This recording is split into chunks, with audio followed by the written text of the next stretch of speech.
Hello, I'm Sean P. McCarthy. I'm here with Angela Nagel, and this is a new podcast we're calling Rocinante.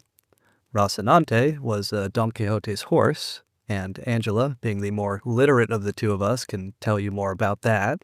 But I was drawn to the name because the idea of repeatedly trying again, uh, despite how hopeless and pointless it all seems, I do think sums up the political project I've been attached to for most of my adult life. And I also like this quote from Che Guevara in March 1965, before he set off for the Congo. He wrote to his parents, "Once again, I feel under my heels the ribs of Rocinante. I return to the trail with my shield on my arm." And of course, I think that my tweeting and internet presence is much like the contemporary version of Che Guevara.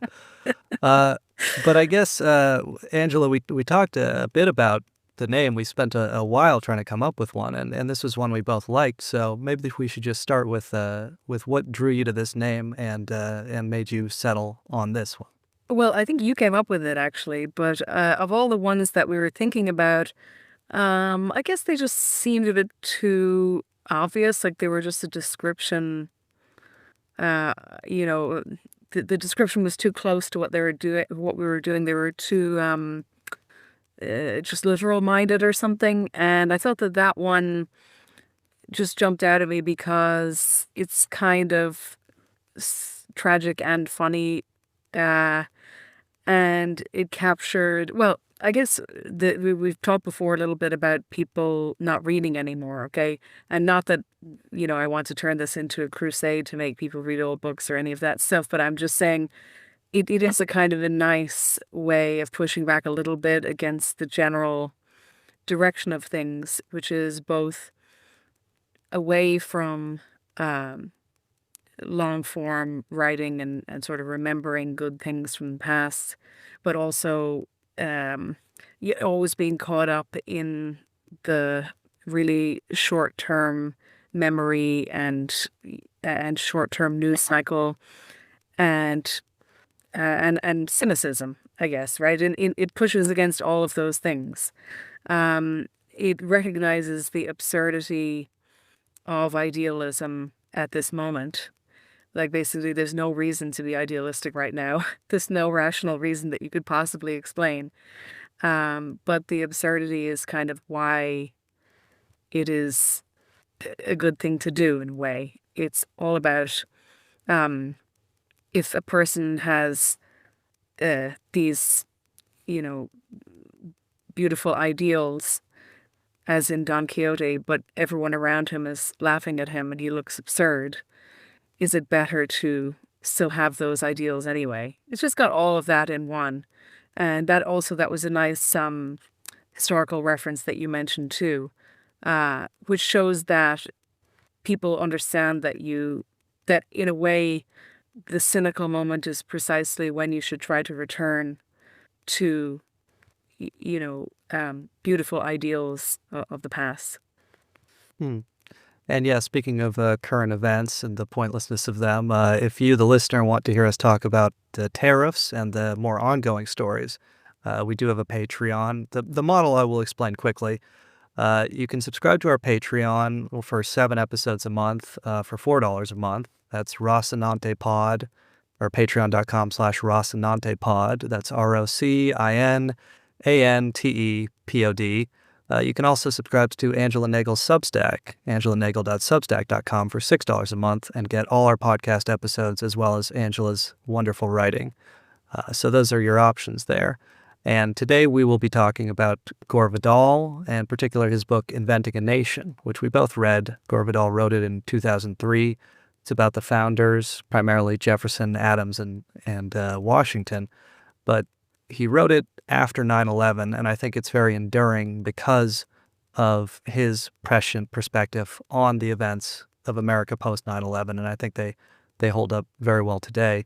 Just before we get to that, I did want to just spend one more moment on, Angela, what do we hope to achieve with this podcast? Because I think what you mentioned there was correct, and you and I have had discussions about this where the question of if we are cynical, which I think we are, on the likelihood of a positive political project in the United States, the likelihood of, economic redistribution, these kinds of ideas actually gaining and exercising power.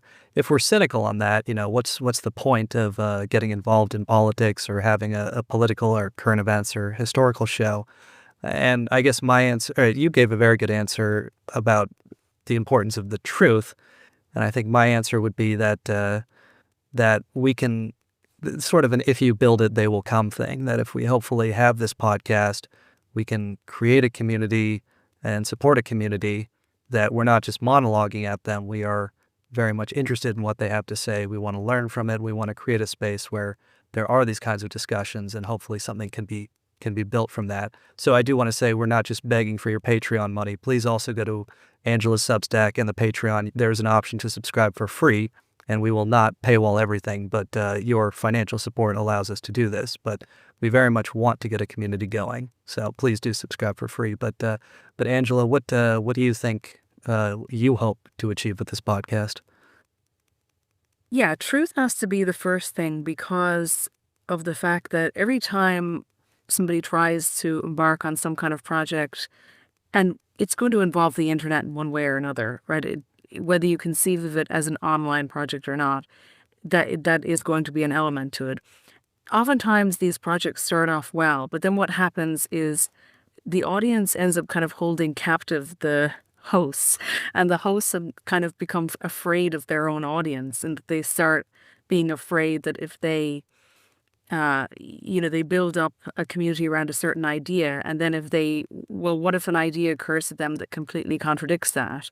I've just seen this happen so many times. So maybe it's not possible, but I think it's worth trying to have something that is both open to idealism and open to, trying to imagine something a bit more constructive, but also sticking to the truth as an ideal, in that we must be able to always question ourselves, question the audience, consider that we might have been wrong about something, and somehow kind of balance the two. That's like the most important thing to me, because even in the Gore Vidal book, which we'll get to, we're looking at this kind of time when the ideals of the Enlightenment were very central, and you can even see in the way that they wrote that they had a real emotional appeal, and they kind of articulated a better world, that they weren't yet there, but they hoped to get there. But truth was always at the center of that, and that means that there's a kind of a permanent revolution to that ideal, because you're never really done. It always keeps being overturned. So that's like central for me, really. But also trying to capture some of what's in the title, which is like the fact that we know it's absurd, but it's still worth doing anyway. Is it madness to believe in a better world, or madness to accept the world as it is? Absolutely. And so to move on to the book, Inventing a Nation by Gore Vidal, it's a short little book, and I very much enjoyed it. I know you did as well, Angela. But I wanted to just talk about Gore Vidal himself for a moment. I think he's one of the most enduring and important of the intellectuals of the post-9/11 era. And I think it's just because he very immediately focused on the war on terror and despotism in the United States. And I think the problems that he identified are much worse now, and his writings remain relevant today. And if you go back to the early 2000s and read political writings from the early 2000s, I mean, the new atheists, it's just, you wouldn't go back and read them today. The tech optimists look so embarrassing and ridiculous, the people who thought Google and Facebook were going to save the world. But Gore Vidal in 2002, his writings still read like they were written yesterday. And I think that's why Inventing a Nation is such an interesting book, because as mentioned, it was written in 2003. So it is a short history of the founders and the early part of the United States, but it's also very much grounded in the present, because Gore Vidal uses quotes from people like Benjamin Franklin with regards to the possibility of a despotic government in the United States. But Angela, I just wanted to know your thoughts on Gore Vidal. I know you're a fan as well, but what did you think of the book and of the man? Well, just to start with him in general, I think that because he was so well connected and knew all the famous people and all that kind of stuff, and he was very likable and charming, and people loved to listen to him and read him. Then in his later years, particularly after 9/11, a lot of people turned on him, and they, of course, said he's old, he's going crazy, he's going senile. He's totally brought shame upon himself, and he's that kind of thing. Like, and in fact, there's quite a nasty article by Christopher Hitchens to that effect. And there's a lot, actually. I was surprised when I went looking. I found a lot of hit pieces basically about him. The Christopher Hitchens article, Vidal Loco in Vanity Fair, which I found fascinating because I read it and all these damning Gore Vidal quotes that Christopher Hitchens, pulls about Vidal saying 9/11 is an inside job. I'm like, yeah, he was right. You were wrong. It's like, I mean, we don't have to get into all of that, but I think all of the questions that Gore Vidal raised, like, oh, hey, why did it take, an hour and a half for any air defense to get up in the hijacked planes? I think those were relevant questions that he was right to ask at the time. And I think anyone who goes back and reads that Vidal Loco article by Christopher Hitchens will agree that all of the supposedly damning quotes that Gore Vidal made in there actually hold up quite a bit better than Christopher Hitchens' writings do. Yes, and I also feel like you really got a very strong sense with him that he really cared about, like he was really a patriot, and he was very motivated by that. And whenever he attacked someone, it was usually in that spirit. He felt that they were endangering this kind of Enlightenment Republic for some kind of selfish personal gain. So that was consistent all the way through. I mean, he never changed at all, really, from that. And in fact, even one of the things that he was really um, ridiculed for was in the latter years of the Soviet Union. He said that the Soviet Union and America should, and I think Europe too, should all work together, and that they should work to try to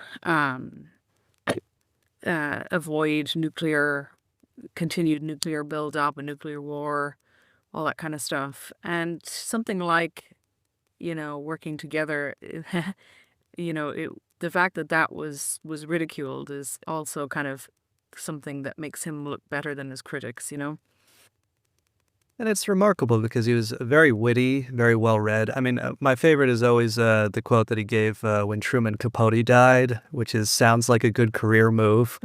Um, but he was very witty. He was very well read, smart, erudite. And he was just on television in America all the time, which is what I find so fascinating. Of course, today the stereotype is that Americans are stupid and all that. But, you go back and you watch political debate programs from the 1970s or 80s or whatever. I mean, it's remarkable just the decline of public discourse in the United States, where we don't have these public intellectuals just on TV all the time anymore. We have these analogies about Harry Potter and Star Wars, but I think it's just something where it's like it's not any sort of innate aspect of the American character to, be stupid jingoists who eat cheeseburgers. I think there was, we could argue about how deliberate it all was, but there was a real dumbing down of public discourse with the neoliberal turn in the 1980s. And I think a figure like Gore Vidal, it is important to remember that, yes, this guy was regularly on the Johnny Carson show, and tens of millions of Americans would hear his opinions, every week. Mm.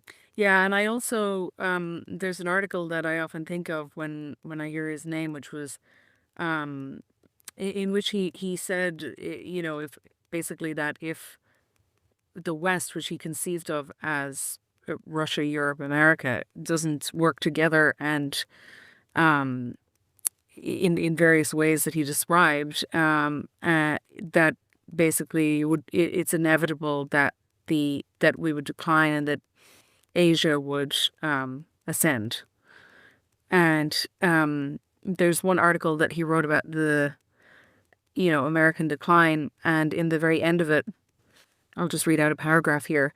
He said, now that it's like very kind of racial language that I don't think anyone would use today, which is kind of funny. But he says, now the long feared Asiatic colossus takes its turn as world leader, and we, the white race, have become the yellow man's burden. Let us hope that he will treat us more kindly than we treated him. In any case, if the foreseeable future is not nuclear, it will be Asiatic, some combination of Japan's advanced technology with China's resourceful landmass. Europe and the United States will then be simply irrelevant to the world that matters, and so we come full circle. Europe began as the relatively empty, uncivilized Wild West of Asia. Then the Western Hemisphere became the Wild West of Europe. Now the sun has set in our west and risen once more in the east. And so that's where we are today, right? Oh yeah, no, it's remarkably prescient and far more relevant than, yeah, the Google guys are going to bring democracy everywhere or wherever, whatever else you were reading in the early 2000s.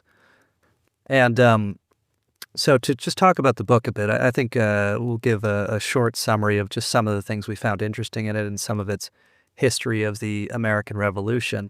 But what I most enjoyed about it is, as I mentioned earlier, how present he was in the post 9/11 era that we're all kind of living through. Of course, we got the news this week that the United States they've got 6 B-2 bombers at the Diego Garcia base, which they put there to threaten Iran. I guess we're trying to get Iran to do some sort of deal on behalf of Israel. That they're also, apparently there are discussions in the Trump White House about U.S. ground troops invading Yemen, because we've been doing all these airstrikes, but of course they're not working. So of course they have to move on to the next option. And I just thought he has this quote from Benjamin Franklin. Gore Vidal does in his book Inventing a Nation, about Benjamin Franklin was 81 at the time the Constitution was invented or was enacted. And the quote that Benjamin Franklin gave in his assent to it is, quote, "I agree to this Constitution with all its faults, if they are such, because I think a general government necessary for us, and there is no form of government but what may be a blessing to the people if well administered, and believe further that this is likely to be well administered for a course of years, and can only end in despotism, as other forms have done before it, when the people shall become so corrupted as to need despotic government, being incapable of any other." And Gore Vidal, as you mentioned, towards the end of his life in the 2000s, he had become very cynical about the U.S. project, and he had believed that the people in the United States, particularly post 9/11, had become so corrupted as to need despotic government, being incapable of any others. In fact, I have Gore Vidal's quote here from the book. "Now, 2 centuries and 16 years later, Franklin's blunt and dark prophecy has come true. Popular corruption has indeed given birth to that despotic government which he foresaw as inevitable at our birth." Enron, November 2000, of course, the stealing of the election from Al Gore by George W. Bush. Quote, "And following that, despotism. His traditional activity, war, now hedges all around us." And it's just very prescient where, of course, it was clear enough in the post 9/11 context that we'd be going to war. But I think what he also saw is that the war would never be ending. There would be a forever war after 9/11 because, I think he said at the time, and I think it is vindicated today, that what we can call American democracy ended after 9/11. And of course, once you replace democracy with despotism, that traditional activity of war now hedges all around us. I think that the other thing that has to be mentioned too, of course, is that he, I think when he was quoting, it might have been Franklin saying that one of the dangers being that that you needed kind of civic mindedness and civic virtue as a safeguard against self-interest, willingness to destroy the collective project in self-interest. And that's kind of the last time we were talking with Malcolm, that's kind of one of the themes, right, that came up, that this is a problem now, that it can't correct itself because the self-interest of different groups has been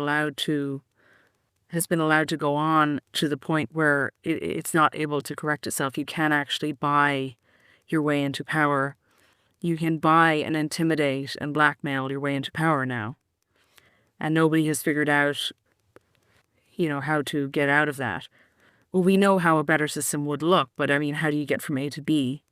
And in many ways, I also thought, when I was reading this, I kind of thought it's really good because it's not a polemic. It's not like he's not really putting forward an argument. That's not the type of book it is. It is a history, but it's peppered with his funny asides and observations and occasional bits where he goes into the present, and shows, why it's relevant. And it also ends with a lovely bit where he's speaking to JFK. And JFK is talking about, like,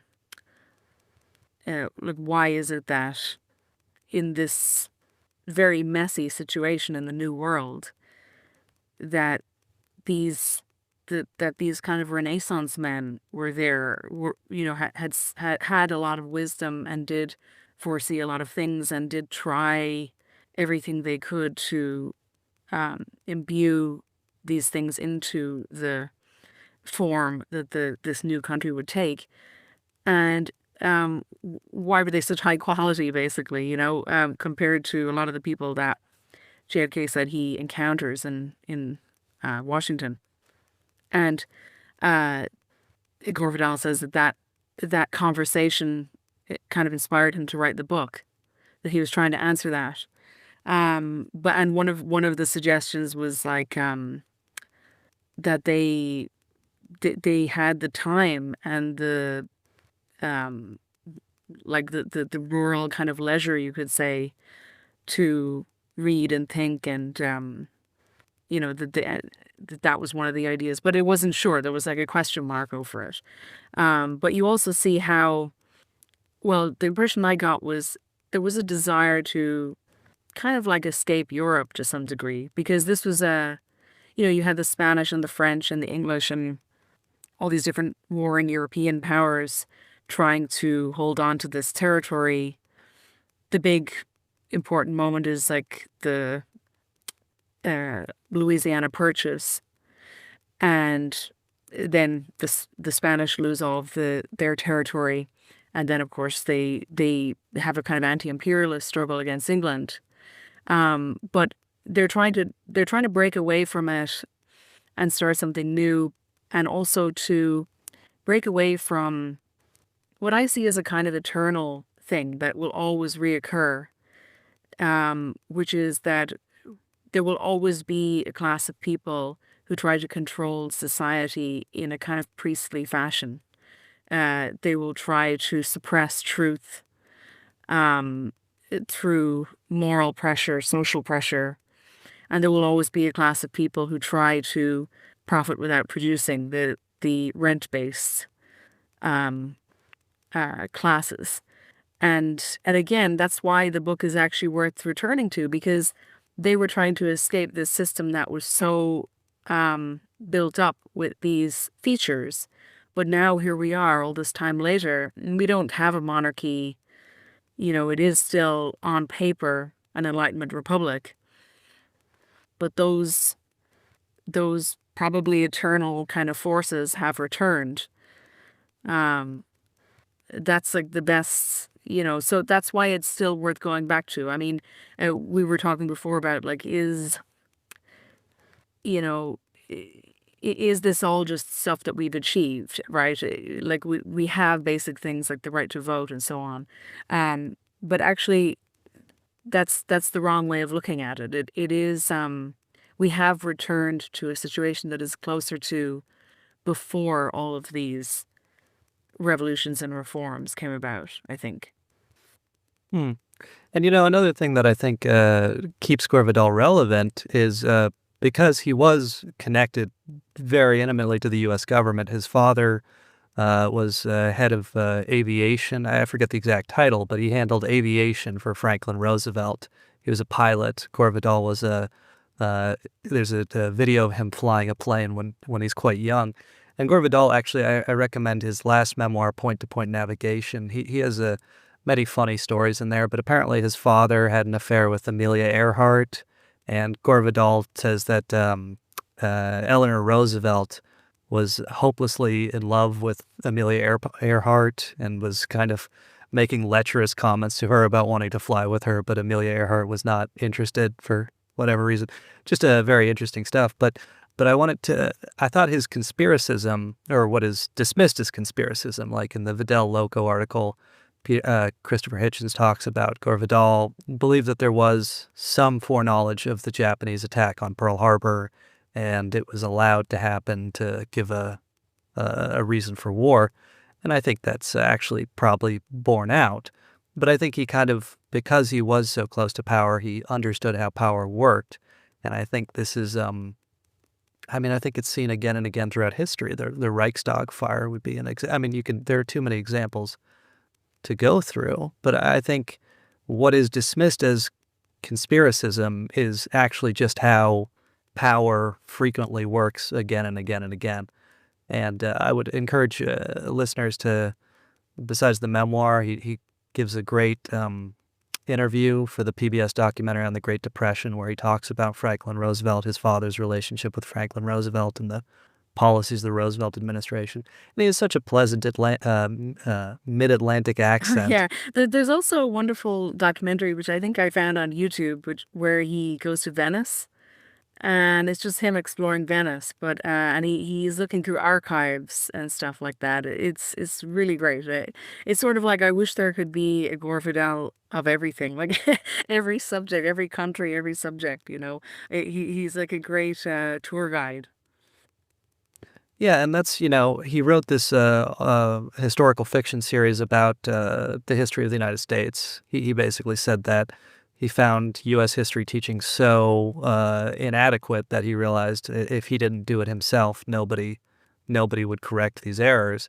And so he was just so deeply knowledgeable about the history of the United States, and that's why I found his Inventing a Nation book so good, because it's just, a history of the early parts of U.S. history that many Americans will be familiar with, but he's just so well informed and knowledgeable about how things such as power actually work. And just with regards to Benjamin Franklin, so many Americans kind of, those who know of him kind of think of him as sort of a middle-class guy, like who has a bunch of like stupid aphorisms for middle-class people about, a penny saved is a penny earned or whatever.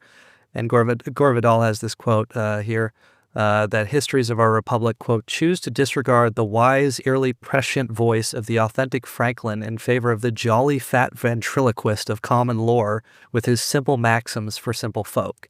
And he points out how many histories of both the United States and Benjamin Franklin leave out his warnings and his prediction that the Constitution would eventually devolve into despotism.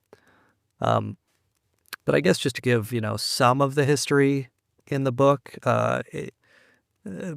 some may remember, in the United States, after the Revolution concluded, we had the Articles of Confederation, which were sort of inadequate for governing, but what actually kind of pressured the founders into establishing the United States Constitution, what was called Shays' Rebellion. Captain Daniel Shay, in 1786 to 1787, this was a response to the debt crisis among citizens in Massachusetts. There were about 4,000 people who led an insurrection.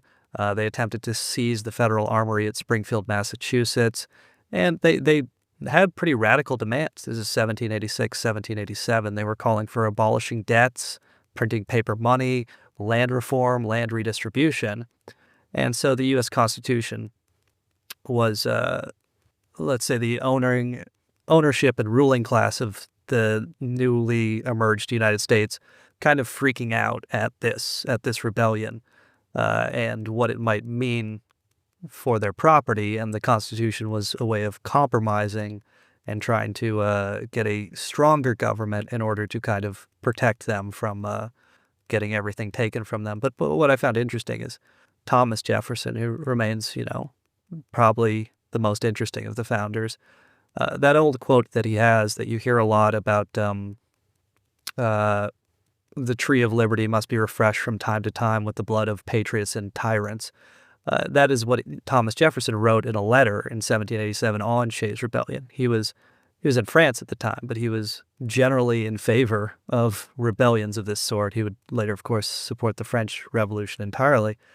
But it's I think it is interesting where, the current United States, we have a citizenry with, a debt crisis and this sort of thing, and there are all sorts of problems bubbling up. But it doesn't seem like the ruling class has much interest in compromising or changing things or engaging in fundamental reforms. Rather, they're just kind of, maybe they've accepted that things are just going to go down and they want to steal everything they can on the way out. But how did you read and what did you think of kind of Gore's Vidal's history of the early United States? Yeah, I love that bit about Shays' Rebellion, and he also draws a direct line historically from that to Huey Long, because that was part of Huey Long's offer, kind of, right, to the people. It was like, it was land reform, basically. Um, and but again, that's always the template. I just see this so often. I mean, you can see this in Chinese history, you can see it in European history. This build-up of land rent classes, until something has to give, and it can either be done by reform or revolution, and even the reforms are, they don't feel like a reformist movement at the time, right? Like, I mean, elites were genuinely losing their minds over Huey Long, when he was at the height of his popularity, and he was assassinated. Like, basically almost every great American ends up being assassinated. So, and he drew that line. So, I mean, um, that's that's what I like about it. It's really just like sometimes he just does a really quick aside that jumps like right to the present, but other times like that, like he'll draw these interesting comparisons that show the that there is a cyclical nature to things, but there is also a kind of step-by-step progressive one too. Like, I mean, there were Tories who lost their land, as well, like in America. Um, and so this kind of battle has to be fought over and over again. Yeah, and Gore Vidal says about 16% of Americans were Tories at the time. This tended to be the wealthiest and best educated colonists. Many fled to Canada or back to England, and of course their estates were seized and redistributed. Thomas Paine, for writing the Common Sense pamphlet, he got a Tory who had fled to Canada or England in upstate New York. Thomas Paine got his farm, and he lived there after the Revolution, and you can still visit it today. Oh, but I actually, before I forget, I did want to give a quick tangent on Huey Long for those listeners who are interested. Peter Dale Scott, in his book Deep Politics and the Death of JFK, advances kind of speaking of conspiracism, one theory as to what happened to Huey Long. People talk about his assassination was actually organized by Franklin Roosevelt or whatever. But Peter Dale Scott suggests that what happened before Huey Long was killed was that Franklin Roosevelt had the IRS start opening tax investigations into Huey Long because he viewed him as a threat. And Peter Dale Scott's theory is that some of Huey Long's partners became alarmed about their exposure to these IRS investigations, and he was killed for this reason. But it's something that would be wonderful to talk about another time. But again, it's so familiar, I mean, it's amazing how this stuff is actually always present. Sometimes it feels like this particular moment that we're living through is like filled with this just like relentless behind the scenes backstabbing, and nobody knows quite where it's originating, and everyone is under constant attack from sources that you have to kind of guess or put pieces together to find out. But or even, the being subject to black propaganda in the media and having counterintelligence like laundered through the media. But this is always happening. I mean, it's even like when I was reading about George Westinghouse, this stuff was going on. He just lived under a constant barrage of black propaganda. Just because of the how important it was, the wars over the different like electricity technologies, and who would kind of be the master of that. So yeah, and there's even like spies like that. He said that Gore Vidal said that some of the characters in it were also working as like essentially agents for other countries. Um, Yeah, Alexander Hamilton was right. an agent for the British. Yeah. And someone else was an agent for the French. Yeah, and Canada and Spain. So yeah, I mean, all this stuff was going on back then too. Oh yeah, and one other thing with regards to Gore Vidal and conspiracism and such is that he was a close friend of the Kennedys, JFK and RFK. But I guess the rumor is like he was at JFK's White House. He was a guest. He was their friend. He was friends before JFK was the president. But I believe the rumor is that he was drunk at the White House and that RFK threw him out of the White House for being drunk at some point before Kennedy's assassination. So his writings on the Kennedys may be a bit tempered by that or biased by that. But it was sweet the way he ended the book, that he still, has some nostalgia or misses JFK.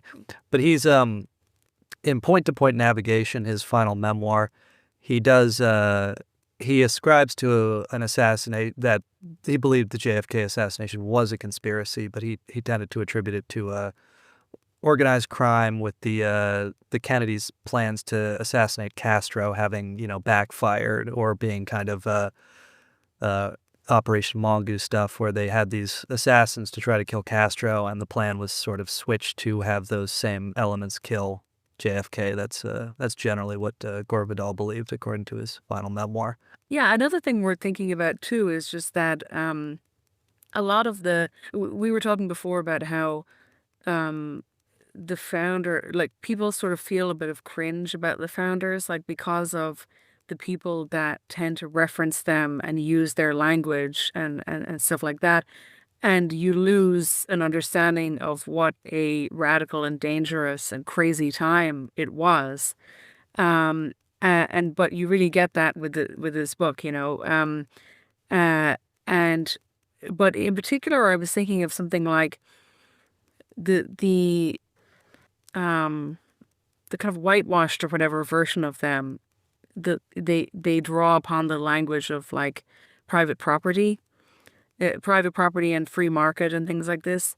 Um, Not understanding that in that time, like that they were attempting to transcend feudalism. Like Yes. that was what those terms meant. They were in the feudal order. The land was owned by aristocrats or the crown, and the ordinary people had no property rights. So so private property only makes sense in that context. That's moving out of feudalism. Um, so when people, people kind of, I guess, justifying the existing inequality of today use that terminology now, they don't understand what it actually meant.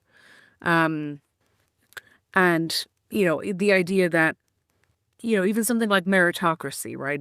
They would also use a term like that differently to how it was conceptualized then, which was really that it was trying to transcend a world in which the most undeserving, corrupt, child of aristocrats just was allowed to rule.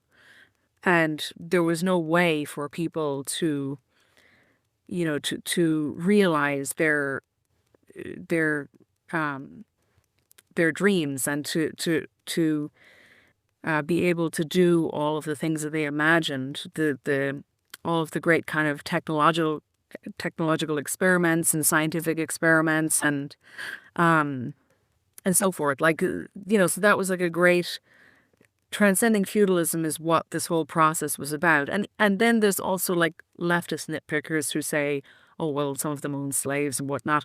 That's also like totally missing the point, because it was a move out of feudalism. It was a step on the way.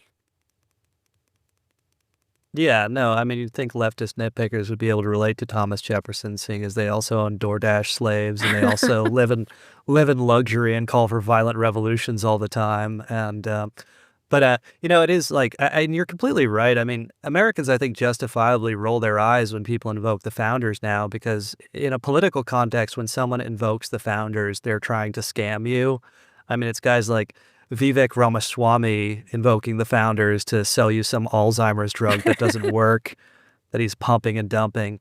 But I guess, yeah, I am curious, Angela, if you think the American Revolution is still relevant for contemporary Americans.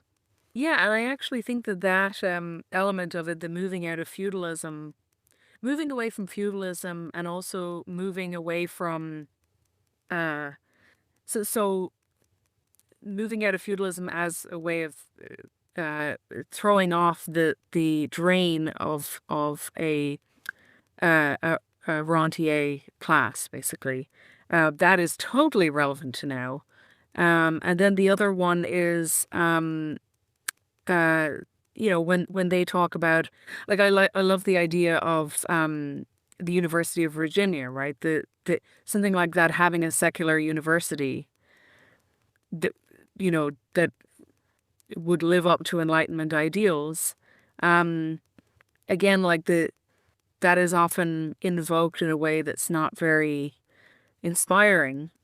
But even just from the last sort of decade of a period of like moral panic and lots of attempts to stop freedom of thought, even just a short little experience of that teaches us that it's actually hell to live that way. And, not being allowed to speak the truth is a kind of slavery, and it is a kind of hell.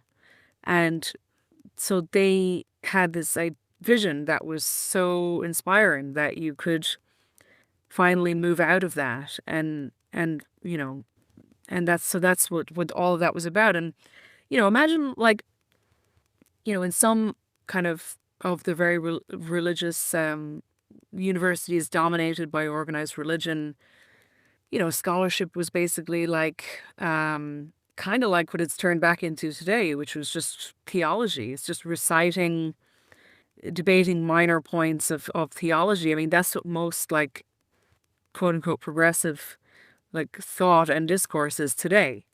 And so we can already see, we're already starting to think like they did, which is, imagine if you could get every person who was genuinely dedicated to pursuit of the truth and just put them all together and let them just do that all day long. Like, that was basically the new, what the new university would be, a secular Enlightenment university. And that's still a dream. Like, we don't have that. We don't have a really, we don't have Enlightenment universities. We don't have Enlightenment principles dominating in the media and so on. And we are back to a kind of a semi-feudal land system. Another thing too was that they were able to wrap all of this up in. You mentioned that you were visited Monticello. They were also able to wrap this up in kind of tradition and modernity at the same time, right? Because they're looking back to a long tradition of modernizing moments, but also to the aesthetic beauty of the past. That they were able to be, as I say, traditional and modern at the same time, and grateful to the achievements of the past, and always wanting to reference them. Having all of that together is sort of like the dream in a way. Like if you could craft any kind of a new politics or like a new movement, it would have all of those together, right? It would be truth, beauty, and then kind of justice and development in economics. Yeah, I mean, with regards to the past, at Monticello, if you do the tour there, you'll see that Thomas Jefferson had Oliver Cromwell's death mask. It's on his shelf, or it was on his shelf there. And, I mean, I'm sure our Irish ancestors would roll in their graves if they heard us talk this way, but there is kind of like this clear history from the Parliament's victory in the English Civil War to the American Revolution, to the French Revolution, to the Russian Revolution, to the Chinese Revolution.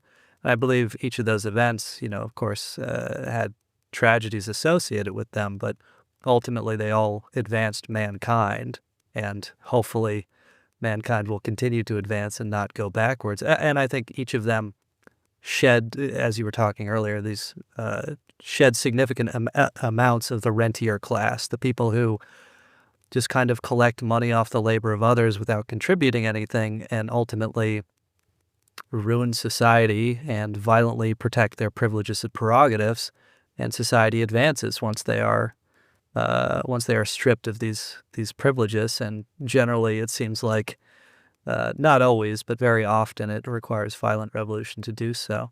I wanted to just actually, and with regards to what you were saying, there was such a nice quote. Thomas Jefferson, the last letter he wrote before he died was his health was ill, so he was in 1826 he had to decline attending the 50th anniversary of the signing of the Declaration of Independence, but he wrote a letter declining it, and Gore Vidal quotes from it, and it's just sort of how Gore Vidal is so insightful in understanding these things. So first I'll just quote from Jefferson. Jefferson says, "The general spread of light and science has already laid open to every view the palpable truth that the mass of mankind has not been born with saddles on their backs, nor a favored few booted and spurred, ready to ride them legitimately by the grace of God." And then Gore Vidal picks up on that. He says, quote, "Science. To us that means total surveillance, electronic devices to track others, weapons of mass destruction." And he's just observing that for Jefferson and in Jefferson's time, the general spread of the light of science was this great liberatory force.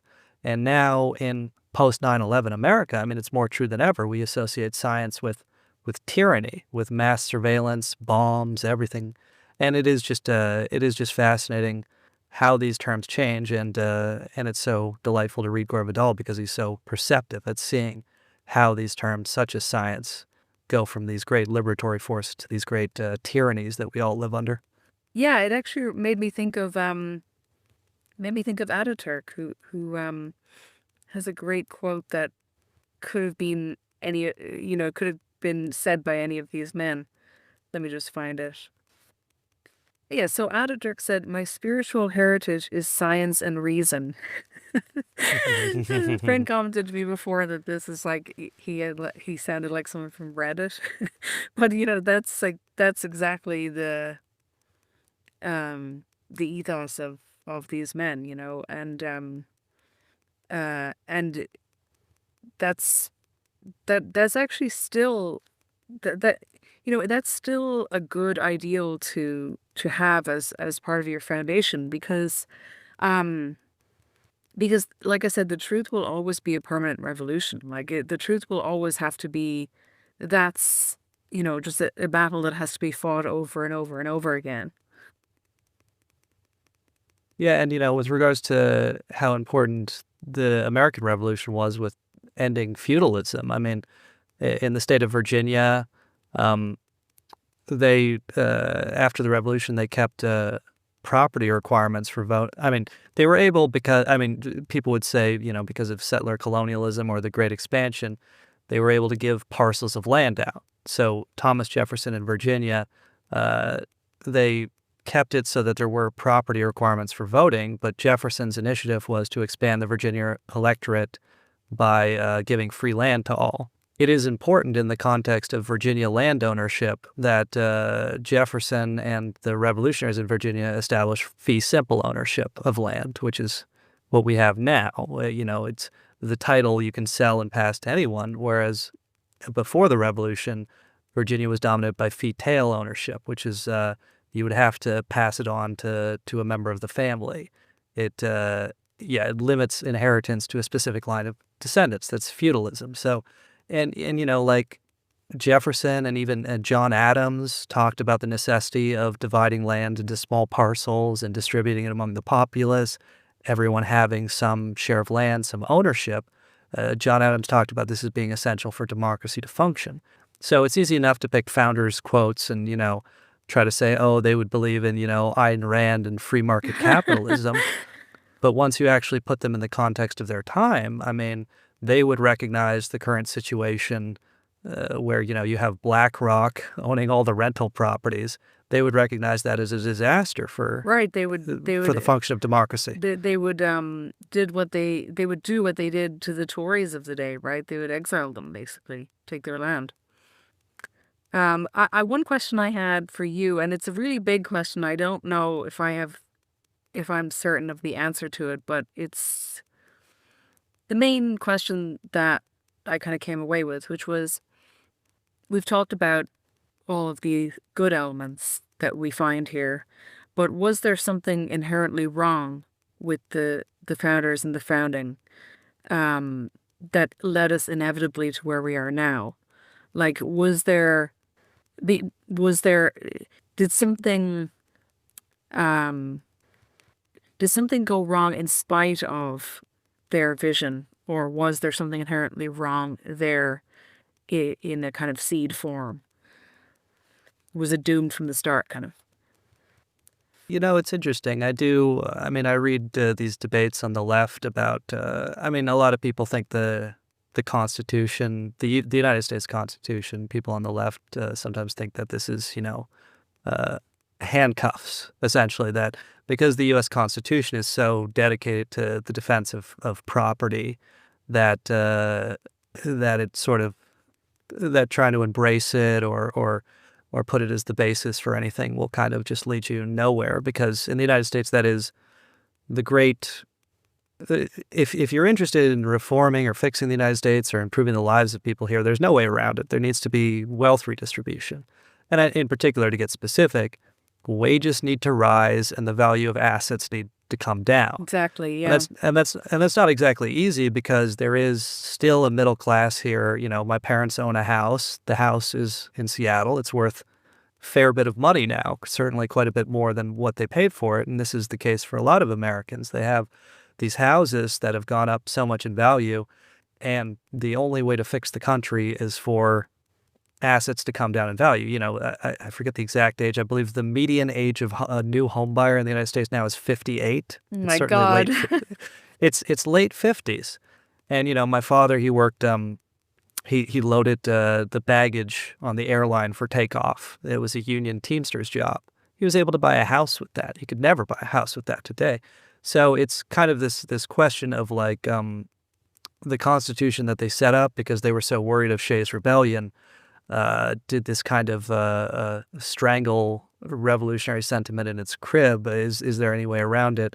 And I do believe, the model of the New Deal does offer some way out, though I think I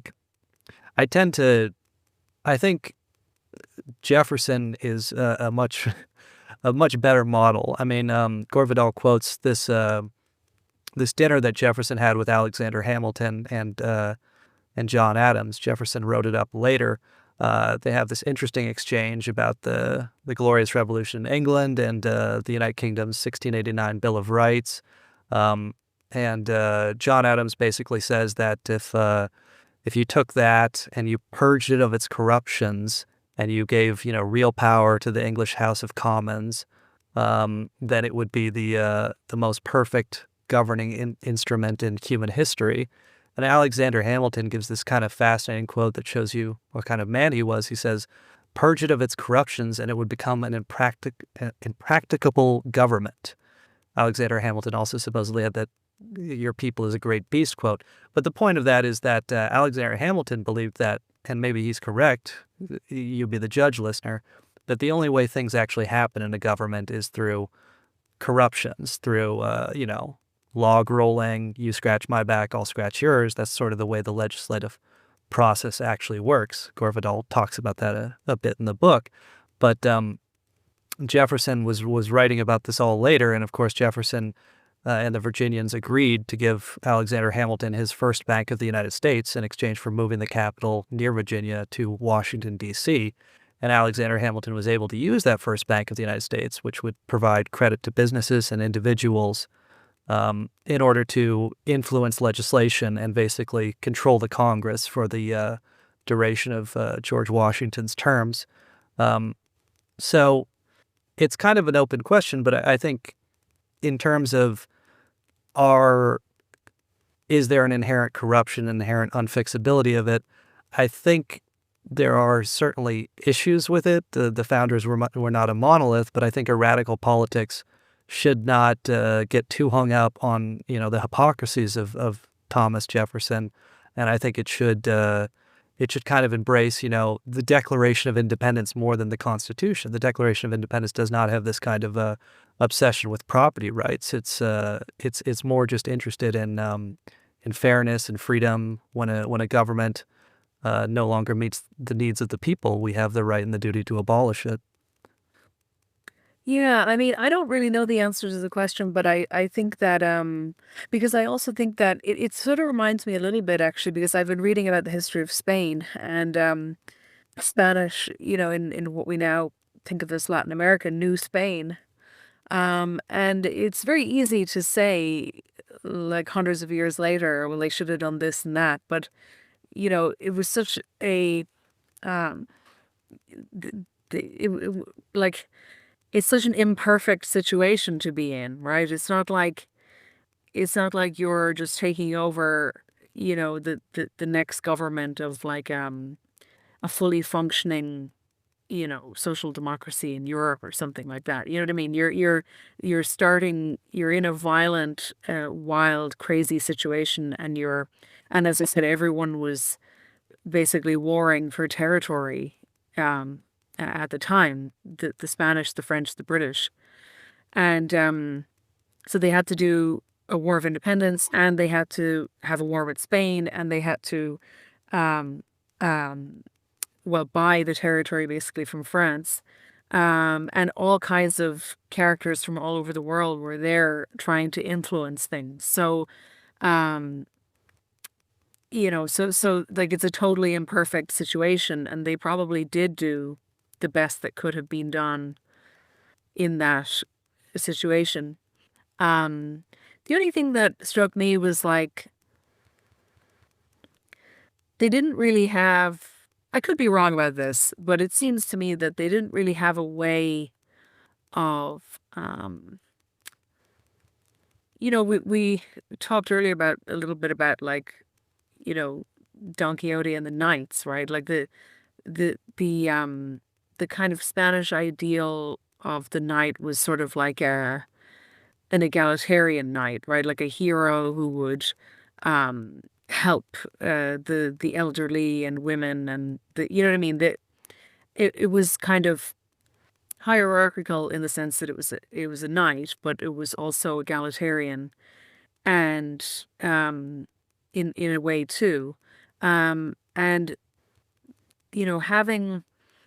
having I guess a culture that cultivates having a class of people, I suppose I'm trying to say, that whose job it is to oversee such things, or having a class of people who see themselves like for all of the bad things about aristocracy, and I certainly would not, I don't think there's anything, I don't have any sense that there's anything to go backwards to there, but you know, the, but you still have to come up with a replacement for the beneficial things um, that classes of the old order, did bring.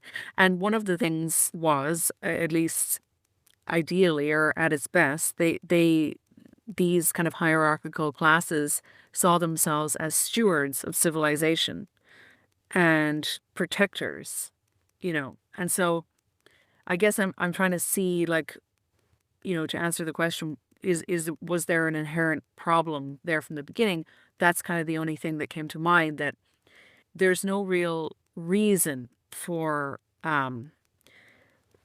there's no class of people there to be a steward or a protector of the civilization itself. There's no reason for anyone to cultivate the elements that of civilization, for example, something like I mentioned beauty, right, with Monticello. Well, that's of course there at the beginning, but that's because you've inherited it from the past. But why would anyone bother trying to make anything beautiful in the future if you just have a bourgeois society where everything is basically market driven? There's no reason for anyone to bother doing something like that, especially because a lot of those beautiful styles were built, in slave societies. I mean, this was like Oscar Wilde's point that, like, he wanted to have a society in which uh, beauty could live on because leisure would be reborn in the age of the machine, basically.